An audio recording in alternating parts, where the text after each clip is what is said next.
Salut, c'est Dardar. C'est quoi? Dardar, c'est l'histoire d'une œuvre d'art. De l'art. De l'art? J'adore. La danse à deux est une pastorale, un genre mineur. En plus, c'est une tapisserie, donc un art décoratif, tout aussi mineur. Et pourtant, Jean-Baptiste Huet était une vedette de la fin du XVIIIe siècle, car la tapisserie a ses modes comme le reste. Depuis l'Antiquité, les lissiers tissaient des cartons dessinés au préalable par des cartonniers. Mais c'est au Moyen-Âge que la tapisserie connut son essor.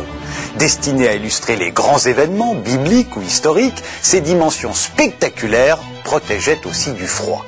Et oui, dans les châteaux forts, elles empêchaient les courants d'air. Et même une grande tapisserie, comme la Dame à la licorne, pouvait se rouler sous le bras, ou presque, en fuyant devant l'ennemi. À la Renaissance, les cartonniers utilisèrent les services d'artistes célèbres, comme Raphaël en Italie, plus tard Rubens aux Pays-Bas, et l'engouement pour la tapisserie décupla. Dès le XVIIe, la France s'emparait de cette industrie florissante et créait les manufactures des Gobelins et de Beauvais. Mais autre temps, autre mœurs. Il y avait moins de courant d'air et même dans les châteaux, les pièces étaient devenues plus petites. Les tapisseries diminuèrent. Décorant désormais les antichambres, les alcôves, recouvrant les écrans de cheminée ou des fauteuils, elles ne racontaient plus de grandes batailles, mais de modestes parties de campagne.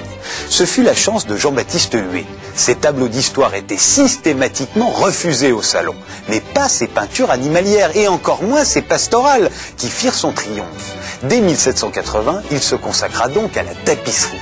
Et les manufactures se disputèrent ses dessins que des lissiers s'appliquèrent à tisser en reproduisant les effets de sa peinture, la danse à deux et le résultat de leur talent conjugué.